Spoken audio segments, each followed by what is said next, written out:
we were interviewing candidates. And what we were really impressed by when we interviewed Hava was her people skills, because she had had this diverse background of working for a nonprofit. She had worked as a farmer, so she understood kind of the ins and outs of running a business like that. And she was clearly really interested in that social element of what she was doing. She had a geology background and was interested in the research, but that social element turned out to be so important for this particular project, where we pulled in a lot of collaborators from different kinds of institutions, as well as, I believe, 27 different farmer contacts, which requires a lot of careful organization and kind, open communication skills. We're coming to your place. Can we come to your place? What have you done recently? What can we do? So she had to really talk to a lot of different kinds of people, and she had to organize a lot of different elements. So we were all really thrilled at the way Hava stepped in and owned this project from soup to nuts, from organizing the travel to ordering the chemicals. She's been a huge support to, I think, all three of our labs. We're really grateful to have had her around. So thank you. I think you're all going to really enjoy hearing about Hava's research today, and I know that you've all had the opportunity to interact with Hava in many ways. So let's welcome her to start her defense. Thank you. All right, thanks everyone, and it's just great to see you here, and I'm excited to tell you about my research today. So I will be presenting research about soil health. So an evaluation of soil health indicator sensitivity, variability, and data synthesis in agricultural systems.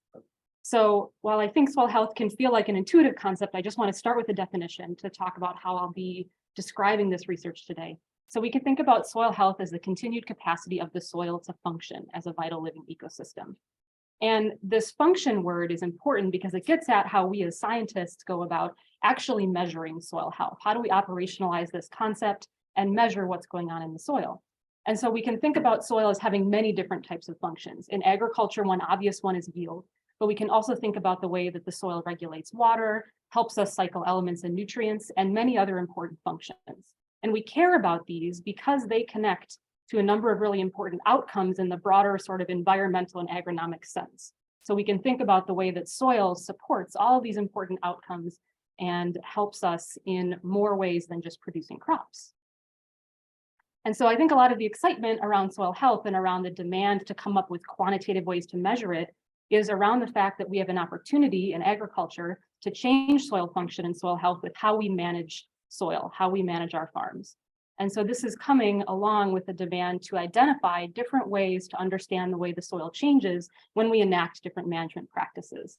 And this type of information, this sort of quantitative information about how soil changes, is helpful not only for farmers that might want to understand the impact of decisions that they're making, but also helpful for quantifying the impact of different government programs and environmental impact from companies. So there's a lot of excitement around this concept, and a lot of the conversation centers around how do we quantify this with something called soil indicators. So this is just a metric that we use to understand soil function. And there are many different options for indicators. I'll be describing them today, but I just want to give a few examples of what we mean when we talk about measuring these indicators. It could be measuring the rate of soil infiltration, how much carbon is mineralized, or the degree of soil aggregate stability. So these are all different measurements we can make as scientists to understand some aspect of these soil functions. So in the research that I present today, we'll be looking at soil health from sort of 3 different scales. We'll start by going on farm with this big survey of soil health indicators in the state of Minnesota. And then we'll move to thinking about soil classification and how do we sort of apply some of what we know from pedology and soil genesis in order to group soils and interpret soil health in a very context-specific way across different types of soils. And then sort of zooming out to the biggest level, the final piece of research I'll present is a review that asks questions about how we combine data from many different studies to understand soil health across many different systems. So we'll start today talking about this survey of soil health indicators in Minnesota. I'm showing here a map of the topsoil color in the Midwest with Minnesota highlighted in yellow. And so a couple important things about Minnesota's context here. You can see this part of the map is very dark, indicating high soil organic matter. We have extremely rich soils that are fertile and have a high yield potential. But because of our sort of northern position in the Midwest, cold climate, sometimes relatively wet fall weather, implementing some of those practices associated with improving soil health, like cover crops or minimizing disturbance, is challenging in Minnesota. So we're really interested in understanding on farms that are trying to do this, how much is the soil changing and how do the different soils that we have impact our ability to measure changes with these indicators. So the objective of this first study was to understand the effects of three important factors on soil health indicators and the changes that we're able to measure. We want to understand how farm management changes them. What is the impact of these regional soil forming factors? So things that vary on a larger scale like climate or soil parent material. And then thinking about within the field, what is the impact of hill slope and how much of an effect does that have on these indicators that we're interested in using to track changes? The overall design of this study was a survey style. We found 30 fields and paired them to make 15 comparisons. And so this is overall sort of a space for time substitution study, meaning the assumption is that we match up fields with similar soil types, similar slopes, and then we identify fields that have been managed agronomically with different practices and measure the difference between them. And so we went out across the state in the counties that I've highlighted on this map and identified fields and collected not only soil samples, but field history for 5 years from all of these farmers that we were working with to try to understand how they had been managing their fields. And because this was sort of an on-farm study and we're working with the management systems that farmers already have in place, we had to do some grouping because all of these farms are making different decisions and managing in a different context. And so in general, we set up a comparison between what I'm calling a conventional or business as usual type of management with a management that we could say is more following the soil health principles. So that would look like on the conventional side, farms that are using annual full width tillage, often multiple passes per year, shorter rotations, and no cover crops. And then on the farms that are implementing some of these practices, some of the soil conservation or soil health practices, that looks like reduced or no-till, longer rotations, and cover crops potentially with grazing integrated. So in setting up these comparisons, I just want to give one sort of concrete example. We had 15 of these pairs. This is one example of what a paired field might look like in the same region with the same soil type and contrasting practices. And then the other comment I want to make, again, because we were working with so many different farms, is that regional implementation of these practices vary. And so these plots are called radar plots. And the idea is to give you a quick overview of how different these two groups are that we created in the way that they're managing according to these practices. So in general, we saw more tillage on the conventional farms. We saw more cover crops on the soil health farms. And we more often saw a greater number of species in rotation and integration of animals on these soil health farms. To capture that aspect of regional variation, I just want to show a few slides that highlight how the study design helps us do that. We collected soils from parts of the state with very different soil textures that come from their soil parent materials. So here you see we have this really strong clustering of soil texture by region with our finest soils in the Northwest, moving down to more loamy soils as we move southeast. And we also see these sort of regional differences in soils based on pH, where we have the more alkaline pHs in the Northwest becoming more neutral and acidic as we move into the southeast. So these soil properties are important, and we wanted to capture this variation at the level of the state because we expect them to have an impact on the types of soil biological processes we're measuring and some of these other indicators. So we suspect that this context is important, and we want to capture that variation to get a representative data set. Minnesota also has a range of growing conditions. So this is just a brief slide to also illustrate that we see across the study area this gradient in precipitation, a gradient in season length that we are also interested in capturing. As we move into the field to capture some sources of variation that might be acting within a given field, we collected samples from multiple hill slope positions. And so in general, each region has slightly different slope characteristics. But what we did was identify generally an upper hill slope position and a lower hill slope position and collected samples from those. And so that allows us to get at within a given field and a given management, how do the soil health indicators vary as a function of topography. So our sampling design looked like this. We collected samples in 2 years, 2019 and 2020, from 0 to 20 centimeters. And we measured a whole range of indicators. And so I won't go through every one of these today, but I just want to put these up and make a comment that what we chose to do here was try to collect a range of indicators that represent soil physical properties, different types of organic matter pools, carbon and nitrogen, and biological processes. So many of these indicators have been recommended for soil health assessment. Some of them are relatively new, and so there's not a great deal of data about how they respond or what their levels are in different soils. So we wanted to create sort of a broad baseline set of data across these many different soils in Minnesota. And to analyze the data today, again, I'm presenting primarily the effects of region, management, and hill slope and their interactions. And so this is coming from a mixed model analysis of variance. And the way that I've broken up the data is to mostly show it to you by region in these interaction plots. And so we have different colors for the data coming from different regions, because an overwhelming story in this data set is that we saw variation in the average and their responsiveness and their range of values in these different soils across the state of Minnesota. And so when we think about detecting the effect of those management practices, the only indicator that showed a consistent effect was aggregate stability. And so that's what I'm showing you here. And so we see that we saw increased aggregate stability on soils that had implemented these, on farms that had implemented these soil health practices. And in each of the 2 years that I'm showing, you see that increase in aggregate stability with the line sloping upward. And so this was where we saw the most consistent response between 6 and 12% higher aggregate stability on these farms with soil health practices. But what I'll also point out is that we see a pretty big difference in terms of the range of measured values just between the years.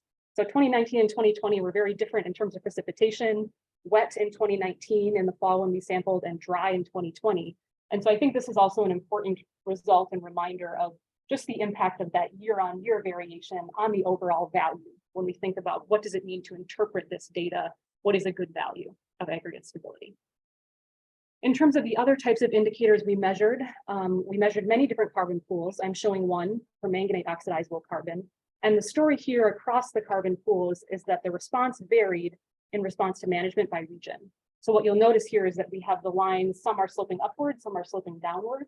So that means that in some cases we observed higher permanganate oxidizable carbon, which is potentially a signal of processed carbon in the conventional sites, and sometimes higher in some regions on the soil health sites. So this is pretty representative of the other organic and carbon and nitrogen pools that we measured in this study. Similar response with a sort of a well-known indicator, soil organic matter, and where we see a varying response by region here. One of the consistent effects that we found, unlike management, was, sorry, one more comment on the organic matter. You might notice, and I pointed this out in the last slide, that contrary to some of our expectations, some of the conventional sites are showing higher organic matter and carbon pools, which maybe goes against what we would expect and what some other research has found on farms that are tilling more often, disturbing the soil more often, and leaving the soil uncovered. Usually we'd expect organic matter to mineralize. In that case, we'd see lower levels. But that was not the case here. And so we explored this a little bit with some of the management data. And one possible explanation that we've been thinking about is that potentially on these conventional sites, they've planted corn more often over the historical period beyond the 5 years even that we had data. And that might be input of organic matter to the soil that results in this pattern. So this is something we see over a number of the organic matter indicators. Sort of in contrast, we do see very consistent responses to hill slope. And so in general, the organic matter pools, the carbon and nitrogen pools we measured, we see more of those things at the lower hill slope. And this is very much, I think, sort of an expected result. It's not too surprising given what we know about some of the sort of geomorphic processes and biological processes at work. We would expect, I think, in many cases to find more organic matter at the lower part of the hill slope. But what's notable and I think valuable about quantifying this difference is that now we get a sense of the magnitude of how much these indicators vary within a field when topography is a factor. So in the most extreme example here, we have, let's say in the green region in the southeastern part of the state, in a given field, as much as 2.5 percentage points difference in soil organic matter in one field. And so that's important to think about when we think about sampling and compositing and interpreting these indicators. We can see a substantial amount of in-field variability just driven by topography. And this pattern persists for other metrics that we measured, like bioavailable nitrogen and a lot of the other organic matter and carbon related metrics. So I only touched on a few of these today, and I'm putting up here sort of an overall summary figure. I'm happy to talk about additional indicators that we measured. We measured enzyme activities and a number of other things here. But what I'm showing is a way to broadly look at our results, and this highlights the way that we were often observing an effective hill slope, but rarely observing an effective management in this presentation. So happy to take questions on that if people have detailed questions about these individual indicators. So in general, again, we found that of all the 15 indicators we measured, aggregate stability had the most consistent responses to management. So we saw improved soil structure on the farms with soil health practices. And another important result was that the average and range of these indicators vary by region. So that highlights how important it is to have data that's representative of these different soils. And in terms of practical guidance, the amount of the slope has a big impact. And so we think a lot about this study as helping us think about how important it is to sample and composite with slope in mind when we're trying to compare two different fields or maybe comparing the same field year over year.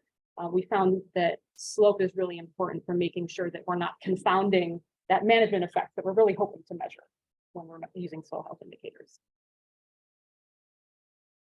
So from this first study, our big takeaway was that it's important to consider regional and local sources of soil variation that might be coming from these different soil forming factors. So slope is important. These different soil characteristics are important. The next chapter that I'll present today is thinking about how we can do that, group these soils, account for those factors in a way that accounts for many different soils across the state of Minnesota. And so this study is all about asking the questions, how do we group similar soils, which is like a favorite activity of many soil scientists. There's lots of ways to classify soils. But what we wanted to do specifically was find a way to do this that leveraged available data and made it easy to communicate about soil variability with non-experts. And so if we think about ways that we might go about grouping soils, we could think about geography, identifying a region, drawing it on the map and saying, let's group together soils, let's analyze the data from these soils together. And this is very reasonable because we might be controlling for something like areas of similar parent material or similar climate. But what this doesn't do for us is get us any resolution on important in-field sources of variation, which we know are important, like hill slope. Another way that we might do this is by using soil taxonomy. So we have this detailed hierarchy of soil taxonomy, and depending on the level that you look, this starts to help us group together soils that have experienced similar soil genesis. But one of the challenges here is that oftentimes taxonomy is based on subsurface characteristics, but in most soil health research, we're managing at the surface and we're measuring at the surface. And so topsoil might be similar across soils that are taxonomically classified differently. And it's also not a very approachable scheme for non-experts to interpret. So we wanted to find a way to try to bring together a lot of the same data, but in a more interpretable way. And this is motivating the study, this idea that we want to create an alternative approach for grouping similar soils. And we want to do this in a way that'll help us communicate about it, especially when it comes to sampling for soil tests and soil health tests and interpreting the data. And ideally, this would use publicly available data so that the workflow that we create can be scalable in different areas, different states, and repeatable as more data becomes available. So the method that I'll describe today is called k-means clustering. It's a type of multivariate analysis. And I just want to take a second to orient you to that because I'll be using the word k-means a lot, and it's helpful to have a visual. But it's basically a popular way to classify data on the basis of multiple quantitative soil properties.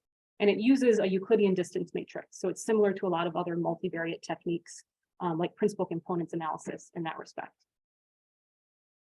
So the specific objectives of this study, like I said, were to develop this classification. And we wanted to evaluate two data processing methods to evaluate and interpret a clustering solution. So what is our new classification? And then compare that with other methods of comparing similar soils or grouping similar soils. I'll take you through the 4 major steps of the analysis today, because that's really at the heart of this chapter, talking about what we did with the data, how we performed the modeling, and then how we selected the most appropriate model and evaluated it.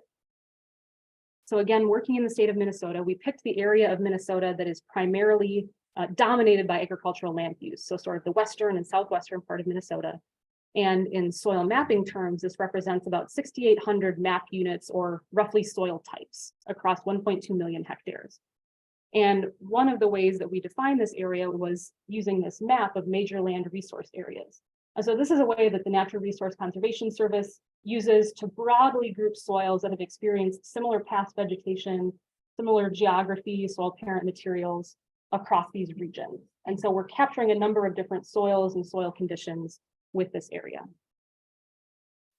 The primary source of data for the analysis was the Soil Survey Geographic database. And the fundamental unit, what were we clustering when we're creating these groups, is the map unit. And so within each map unit, which we can think about as these polygons here, that's the most detailed spatial soil data that we have commonly across the US. Each of these map units is composed of multiple soil series. So our first task here was to create some representative data to help us understand across these map units that we have from the soil survey database, what are representative soil property values that we can use to determine which soils are similar on the basis of their topsoil properties. So we first started by working with the component data. We calculated a depth weighted average just for the topsoil, again, because that's what we're measuring and managing with soil health most often. And then we calculated representative values for each map unit based on those components. So this gives us a data set of about 6,800 different map units for the analysis. And the soil properties that we used are shown here. We have 10 of them. And in general, we picked variables to include that represent different physical and chemical soil properties that are often a function of soil forming factors. They don't change very quickly. And that's in contrast to a lot of the soil health indicators, which we hope to change over the course of a couple of years in response to management. So I'll quickly show the distribution of variables here. This is before we did any transformation, so we can see the units that we're working with. But what I'm highlighting here is just that we're working with soils from a range of different soil properties, and this is the basis of the clustering. So we want to take soils that have similarities across multiple soil properties and group them together. We did some data standardization and reduction, which is common in this type of modeling. And because there are so many different ways to do this, we wanted to compare two different versions of this data set to examine the stability of our modeling solution. So I have what I'll refer to as a full version of the data set and then a reduced version that was first processed with principal components analysis. And for running the actual modeling, the way that this clustering model works is that you evaluate a number of candidate models. So we built models with between 2 and 20 groups of soils, and then evaluated them using some common modeling metrics. And so before I put those up, I'll just comment that a lot of these metrics get at what's shown, essentially shown in this graphic up here, which is that when we're grouping things together, we're interested in how similar they are to one another, but we're also interested in how different they are from other groups. And so a lot of these model metrics we used in order to select candidate models are essentially getting at these concepts in different ways. And so the three metrics that we used, the two most informative ones were the average silhouette coefficient, which is getting at that sense of clustered cohesion, and then another index that helps us think about both separation and the cohesion of those clusters. And we mainly use these to try to answer the question, what would a reasonable number of groups be just based on the modeling exercise? So we identified that 4 to 9 would be reasonable choices based on these model metrics. But that's only really telling us about the model. It's not really telling us anything that's very easy to interpret. So we had another step in terms of selecting the best model that was making pairwise comparisons between these groups of soils. So if our goal is to create groups to help us with interpreting soil health, we want to know how different they are. And for that, we can bring in additional data to ask the question of this model we've created when we group together these soils, how different are they? Are we able to detect differences in these soil properties? And so this helped us with the next part of model selection, which was picking a final number of groups. So across this area that we're interested in classifying and sort of simplifying for the purposes of interpretation, what's a reasonable number? And the pairwise comparisons helped us arrive at the number 8 as in terms of the data that we have, the model or the classification that allows us to see the most differences based on those clusters. And so we can think about this too when we look at the distribution of soil properties across these clusters that we've created. So you can see we do have a range of properties. It's not that they're completely separated in terms of the range that they represent, but this model allowed us to get the most differences between the properties across all of those 10 variables.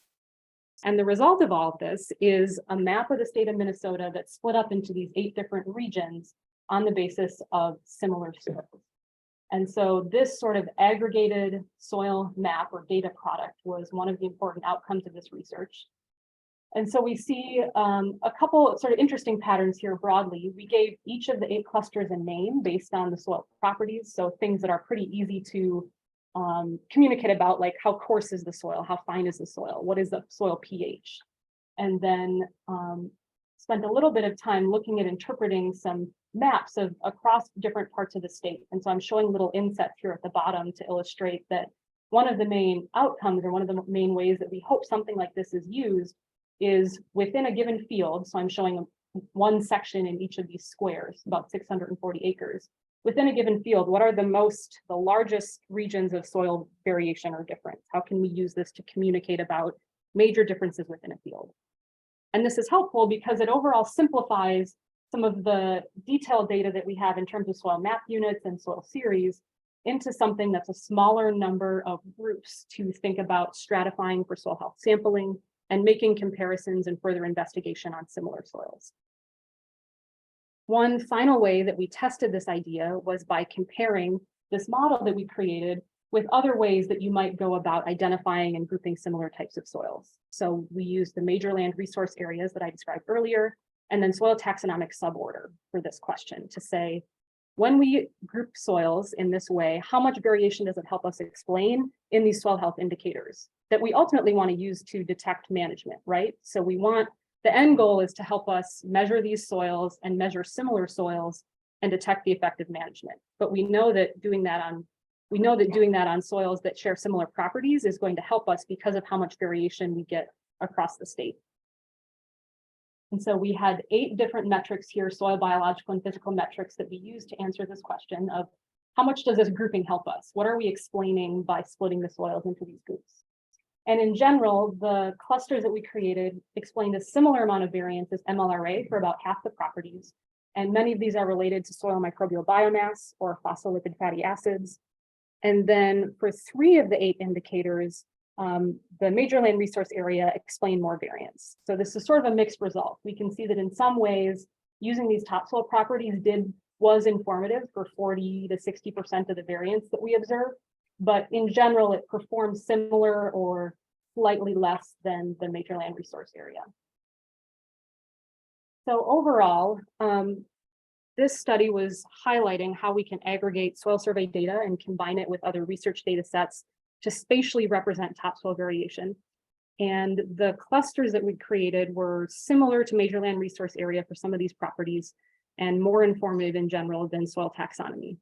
But I think one of the most valuable things about this workflow is that there's potential to further refine it and repeat it in different areas as we get more data or as we identify additional ways that we might incorporate information into the model.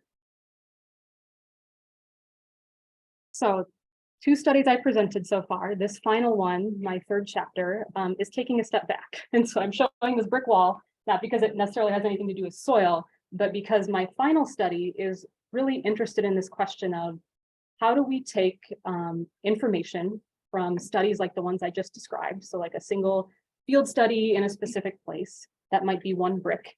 And the question I really wanted to ask was, in science, how do we know when we've built something with all these bricks? So we're working on all these studies. We understand that we need field studies in many different soils and many different agronomic contexts. And I was really interested in what is the formal process that we use to synthesize all that evidence, to bring it together and answer some of these broader questions. And this is a relevant question because, especially in soil health research, we've seen exponential increase in the amount of data and research being generated. So this is an extremely popular research topic. We have hundreds and hundreds of new research documents published every year. And what I wanted to know was, how do we understand the balance of the evidence? What does that mean? What are the methods that we use to get at some of these larger questions that we can't answer with a single study? And so this led me to doing a literature review of reviews, or an umbrella review. So, which sounds like very meta, but I'll explain more about what that means. So when we think about our primary studies, our bricks, they're like the base of a pyramid. And when we have that much primary data, synthesis or bringing it all together is an essential step if we're ever going to say something about what we've learned. And so I did a review of a type of systematic review called a meta-analysis, which is a statistical way to combine results from many different studies and allows you to put a number on the average effect of a management practice. So what is the average effect of no tillage? What is the average effect of cover cropping across these studies? But equally important, it allows you to quantify sources of variation. Because what we're really interested in, especially when we're applying these metrics, is not what is the average, but what is the effect in my specific context? So what are the most important sources of variation? Is it actually going to work here, or does it just work over there? And so thinking about methods that we use to combine data from multiple studies is one way to start to answer those questions.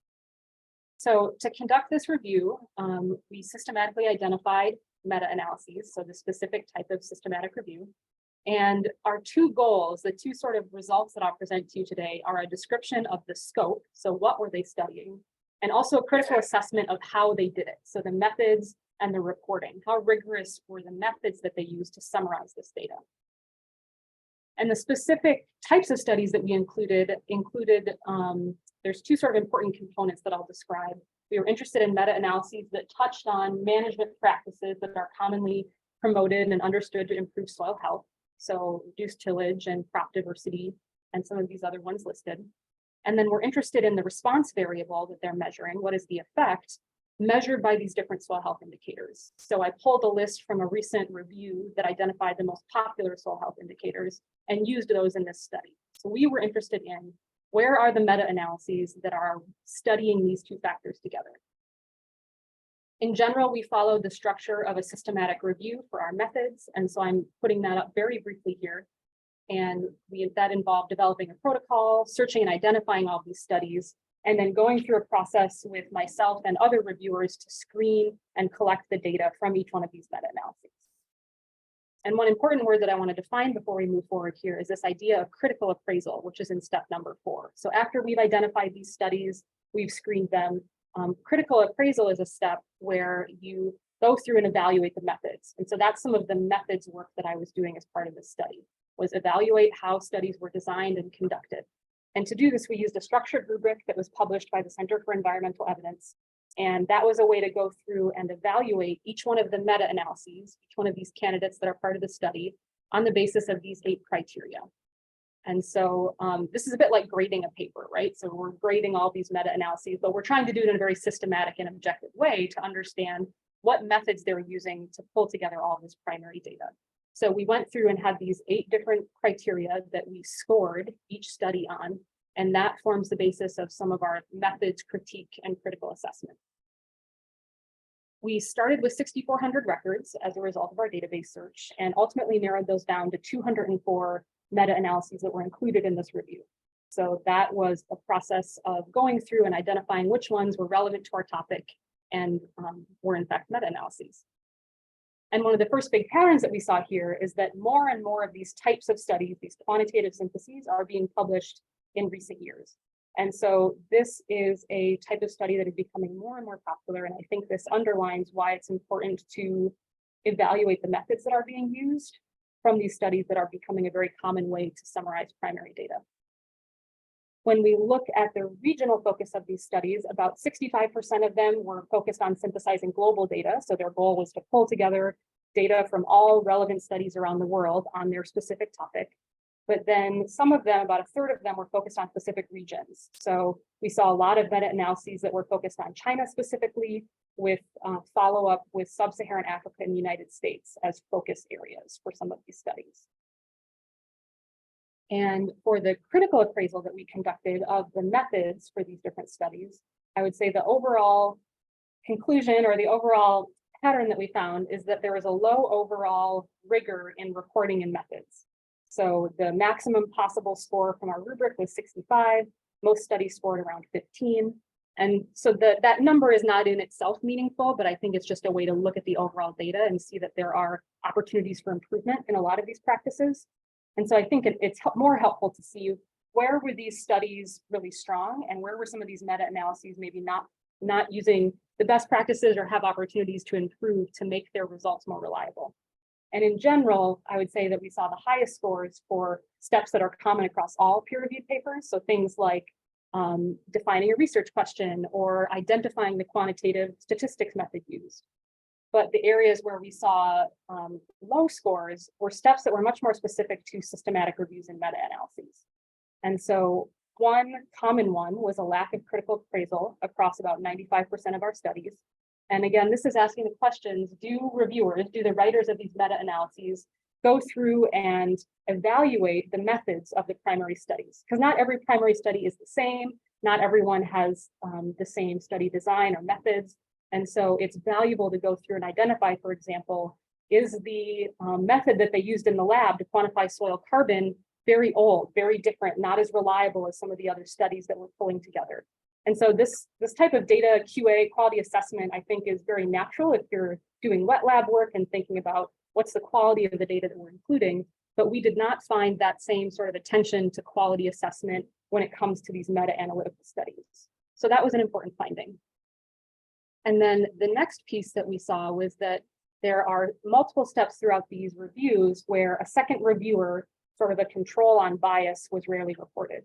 And so in systematic reviews, we often expect that there would be more than one reviewer deciding which studies to include and deciding which data to extract. And that's important because that data ultimately determines the end result of the analysis. And so we saw that many studies did not report or use a second reviewer, which is mostly a question of controlling for bias and making sure that when we're surveying the evidence for meta-analyses, are we including and following best practices to make sure that that evidence is reliable. So next, I'll just describe briefly the second part of this study, which was mapping the scope of these meta-analyses. So I finished talking about the critical appraisal, sort of how were their methods, how did they conduct the study? And the next aspect of this review was mapping in a conceptual way what has been studied meta-analytically.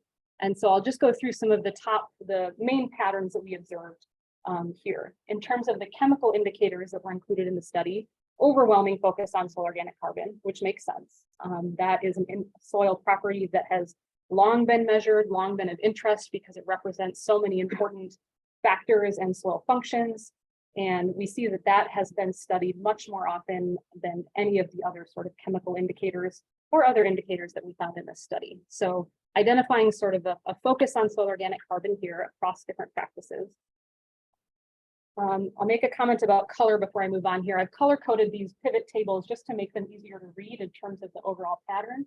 The colors don't translate between tables. So yellow and yellow don't necessarily match between the tables, but it does give us a way to see some of the patterns in what is studied here. So microbial biomass was the most commonly studied soil biological indicator, followed by microbial diversity. And then across the physical indicators, two patterns that stand out are that bulk density is measured or summarized most often, and then there's a focus on understanding tillage effects across many of these meta-analyses. And so the mapping of this scope was an important part of the study because we view it as sort of a roadmap to what kind of information has been summarized and synthesized and where there are also gaps. And so as part of this paper and study overall, we have a database, sort of an interactive database that allows you to go in and look at, of the 5 studies that measured water storage and biochar, what did those 4 meta-analyses find? And so this also serves as sort of a map or a guide to the existing literature and summaries that are out there. So for this third chapter, we found that meta-analysis was increasingly used to synthesize data on these topics. When we look at the methods used, we found an overall lack of critical appraisal, which is important primarily because it has implications for data quality and the results of these meta-analyses. So there's evidence that quantitative reviews, especially like meta-analyses, are very frequently studied. They're valued by decision makers. And so thinking about the methods that we use to synthesize data is an important part of putting our bricks together and forming, understanding what we're building with all of this soil health research that we're doing. And then finally, this chapter provides a map of the existing evidence, identifying where we've studied a lot of impact, like different impacts in management practices, and where there are fewer meta-analyses. So overall, across these 3 studies, bringing that all together, we found that it was essential in that field study to account for differences in regional soil forming factors and hill slope, especially for when we think about how to sample and interpret soil health indicators going forward. And we showed that there's potential to leverage soil survey data in combination with other soil health data sets in a workflow that allows us to classify and group soils together, and ended with this sort of state of evidence synthesis, thinking about what are our opportunities for better combining data from these types of studies to help us move forward and identify research that's needed and effects across many different sites. So I want to briefly say some acknowledgements before we get to questions. Writing this acknowledgement slide was humbling and terrifying because I'm sure that there are people that I forgot, but I had the pleasure to work with a lot of people throughout my research, both here at the university and community partners and farmers, and that has been such a huge part of my experience. So I thank them. I thank all of my committee and advisors and all of the folks here at the university who have been so supportive, and the funding and support from my family too. So just want to say that brief acknowledgement and take some time to answer questions.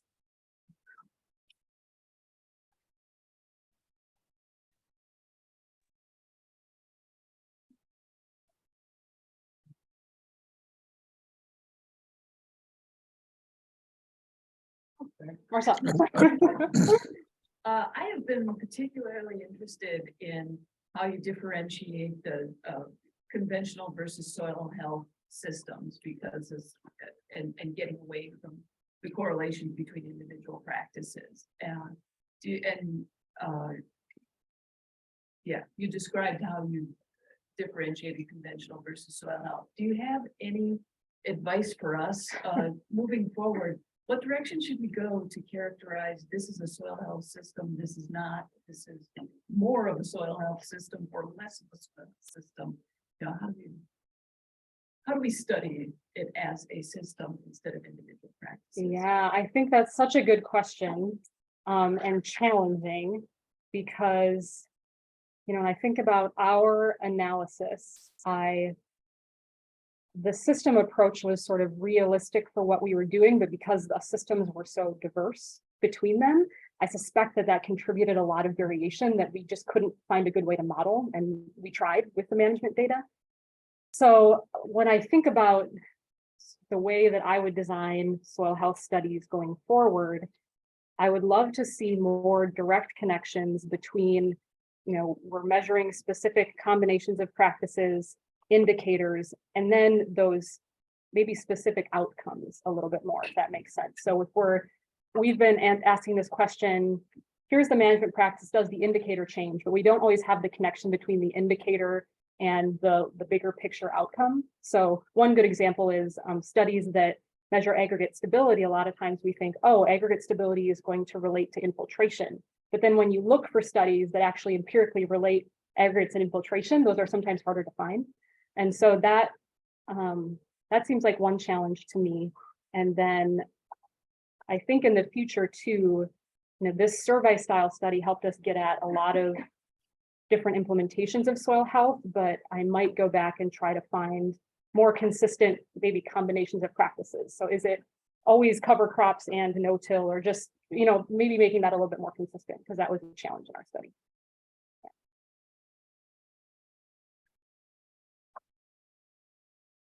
Hava, Kent Solberg here online. Oh, Kent, hi. Can Yes, you hear I see me? your hand. Yes, Hello. thanks. You know, I was Hello. not looking down at the computer. Hi, Kent. That's okay. Congratulations, first of all. And Thank you. secondly, all my compliments for an outstanding job in your presentation Thank today. you. My question has to do, I really appreciate your third chapter here, and you're looking at the meta-analysis. I found that very intriguing. And I saw you didn't touch on this one, obviously, maybe because of time, but there was a low score for protocol and methodology in your meta-analysis. And you know, you've reviewed far more papers than I've had an opportunity to do in the last few years. But what I see when I go through many of these papers, particularly methodology of practices, is oftentimes the people doing the research struggle with the methodology, or it's highly simplified, or I see issues in that, and I see it ranked low in your meta-analysis. I'm just wondering if you could comment more on that, since you didn't spend much time on it in your presentation. Yeah, that's a great question. And so I think what I'm hearing you get at there is maybe especially thinking about methods in terms of defining the farming practices. Is that kind of what you're referring to? So when a Yes, and how they're research implemented for the research. Sure. I Maybe see not in some a holes. realistic way. Yeah. Okay. Yeah. I think your comment gets at other studies that I've seen that identify that need to be consistent in how are we actually defining reduced till, or what do we mean by chisel plowing and things like that.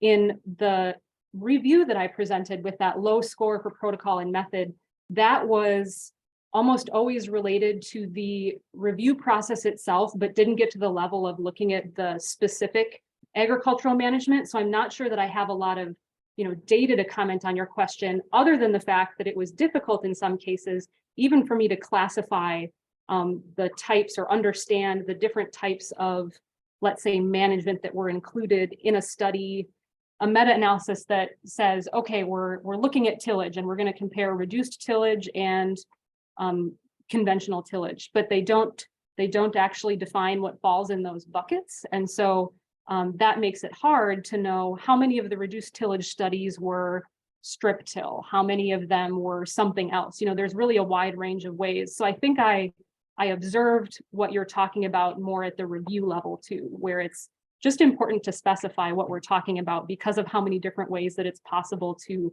implement these practices. Yeah. I see some in the chat too. Any other questions from the room?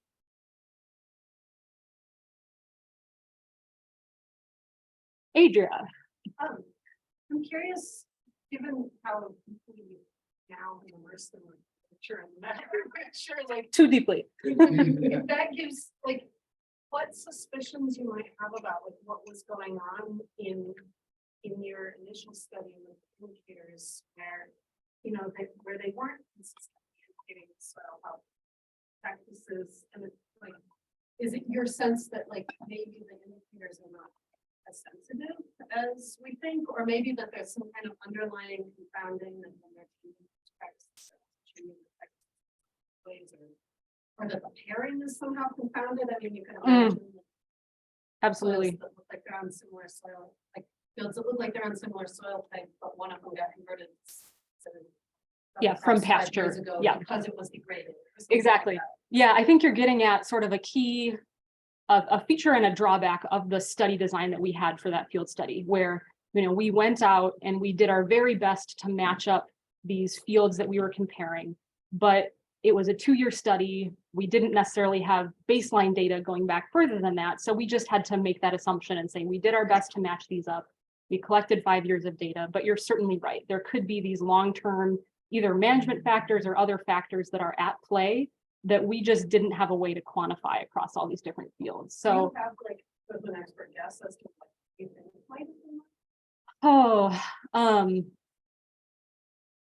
yeah, I think I wonder in some cases if crop phase in the rotation wasn't part of it. Because our study, let's say, for 2 paired fields, it wasn't always true that in 2019, field A and field B were both planted to corn. And so there's definitely other research out there that shows that the specific crop that's planted in that year can have an effect on many of these soil indicators, biological indicators. So that's a potential source of variation. We did not always have great resolution on things like historical manure application. And so for some of these farms, especially that have a history of like dairying and manure application, that's a huge source of organic matter and nutrients. And we knew that manure was being applied, but we didn't always have great numbers to say, like, maybe historically we were seeing a much greater input of organic matter prior to our study and our ability to. So I suspect it's things like that. We were able to capture a lot of realistic management systems with this study, but I think that there's those underlying sources of variation are probably a reason why we didn't see these very consistent effects. Yeah. Jake. I have a chapter 2 question. Chapter 2 question. So I'm interested in how you might think about, so we sometimes can use soil series, soil classification, decisions about land use, or suitability ratings. Yes. Do you think the way that you kind of repackage the classifications of soils has any implications about how we make decisions about land? Oh, that's a great question. Those corn suitability ratings, I think, use a similar underlying logic and data actually to what we use, because a lot of those are based on organic matter content and drainage and some of these things that are packaged already into the clustering. So I think that there is a through line there where it's a similar idea of we have this available data, in some cases spatial data about soil type. And so I think what I developed is sort of philosophically along a similar line to that. And that if we were to look at differences in corn suitability ratings between those groups that I created, we would see differences because of the differences in soil properties, because they're sort of both being derived from the same underlying data and the idea there. Yeah. But it's an interesting question. I mean, I explored when I was looking and doing review and trying to think about that chapter, I ended up reading a lot of different papers that are trying to straddle that intersection of how do we leverage all this data that we have to make something that's to basically repackage it in a way that's more useful for decision making. I think that's a really interesting area. And with digital geospatial tools and some of the data sets that we have, these high resolution digital elevation maps, like there's so many opportunities to layer on additional data sets that are interesting, sort of from a precision standpoint.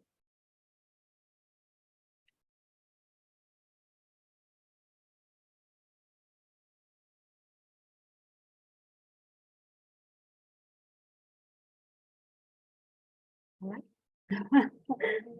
Yeah. I feel like I should say, although we picked Hava for skills, we're excited about all the quantitative skills to develop. I feel like I shorted her a little in my intro there, but of course she showed us all. Okay, Hava?